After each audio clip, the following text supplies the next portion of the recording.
পরিবারের অভাব ঘোচাতে ৯ মাস আগে মালয়েশিয়ায় পাড়ি জমান কালুখালীর আব্দুল মাজেদ খান। দালালের খপ্পরে পড়ে ৩ মাস কর্মহীন থাকার পরে মালয়েশিয়ার পেনাং শহরে একটি কোম্পানিতে শ্রমিকের কাজ শুরু করেন। সোমবার ১০ মার্চ সকালে নতুন ভিসার জন্য মেডিকেল পরীক্ষা করতে যাওয়ার পথে রাস্তা পার হওয়ার সময় দ্রুত গতির একটি গাড়ির নিচে চাপা পড়ে ঘটনাস্থলেই মারা যান। জীবনকে আমার বিদায় দিলে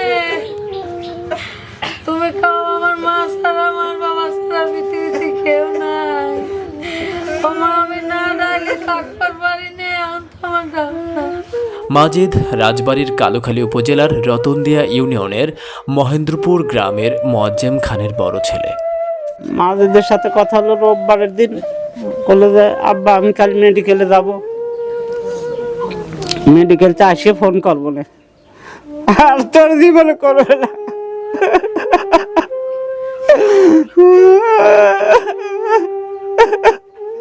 ছেলে করছে যে আব্বা আমার 1 বছর লাগবে, বর্তমান যে কোম্পানিতে আছি আমি, আমার 1 বছর লাগবে, এই দিন দিতে 1 বছর লাগবেও না।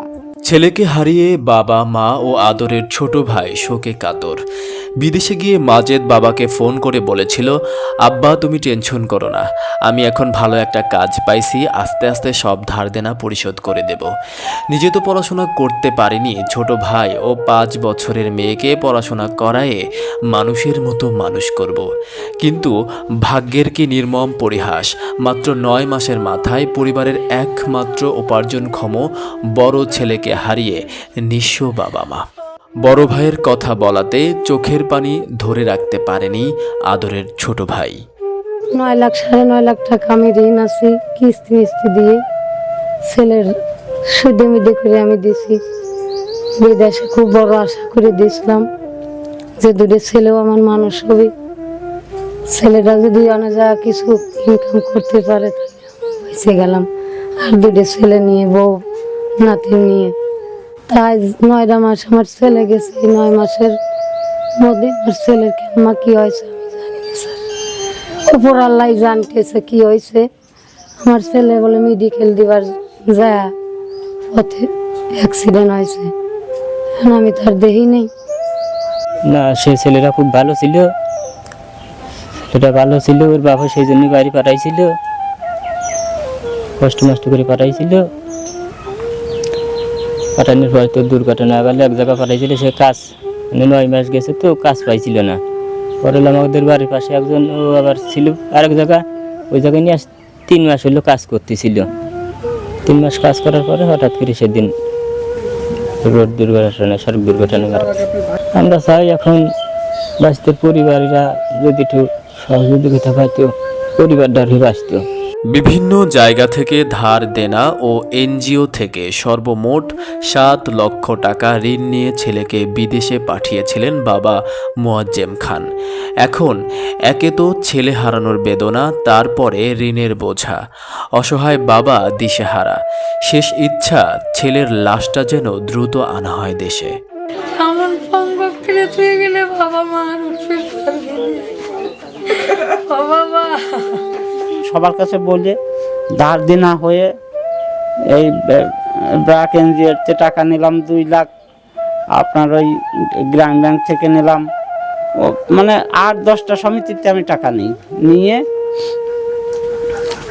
তারপর হলো এই কাজটা আমি করি। আর সুদে টাকা নিয়েছিলাম 3 লাখ, নিয়ে হলো আমি ছেলে পাঠালাম। হ্যাঁ, এনজিওর লোকজন বাড়ি পারে, তা আসবেই, তারা তো আসবেই। আমরা মরে গেলে পারিস না, ওইগুলি আর আসতো না, মা পাওয়া যেত। আমার ছেলে তো আর সদস্য না, সদস্য তো আমরা 2 জন। এই জন্যই তো ওই টাকার কোনো মাপের ইয়ে নেই, আইন নেই বা করবে না। আমি সরকার কাছে আমার ছেলের লাশটা চাই খুব দ্রুত। আমি দেশের শেষবারের মতো তার সৎ কাজ করে দিতে চাই। আমি সরকারের কাছে আমার কিছু আর্থিক সহযোগিতা চাই, যেন আমি বাঁচিয়ে থাকতে পারি। আমি এখন অবস্থান করছি কালুখালীর উপজেলার রতনদিয়া ইউনিয়নের মহেন্দ্রপুরে। যেখানে পরিবারের একটু ভালো থাকার জন্য, পরিবারের ভাগ্য বদলের জন্য আমাদের কালুখালীর মহেন্দ্রপুরের সন্তান মাজেদ খান, যার উপরে এই পরিবারটা নির্ভর করছিল, ভাগ্যের সন্ধানে তিনি মালয়েশিয়া পাড়ি জমান। কিন্তু ভাগ্যের কি নির্মম পরিহাস, মাত্র 9 মাসের মাথায় এক সড়ক দুর্ঘটনায় মর্মান্তিকভাবে তিনি নিহত হন।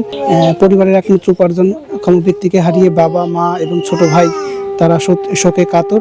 এবং আরেকটা বিষয় হচ্ছে, এই মাজেদ খান যখন বিদেশে পাড়ি জমান তখন কিন্তু ধার দেনা করে প্রায় 6 থেকে 9 লক্ষ টাকা পর্যন্ত ঋণ রেখে তিনি প্রবাসে পাড়ি জমান।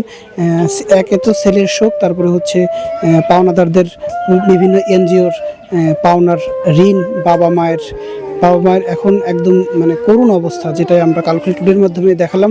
আমাদের কালুখালী তথা সারা বাংলাদেশের সমগ্র বিত্তবানদের কাছে আহ্বান থাকবে, এই আমাদের এই প্রবাসী রেমিটেন্স যোদ্ধা মাজেদ ভাই, যাদের এই অবদানের কারণে কিন্তু আমাদের বাংলাদেশ আজ এই পর্যায়ে, এই সকল পরিবারের পাশে দাঁড়ানোর অনুরোধ থাকলো। কালুখালী টুডে, শিকড়ের টানে মাতৃভূমির প্রাণে।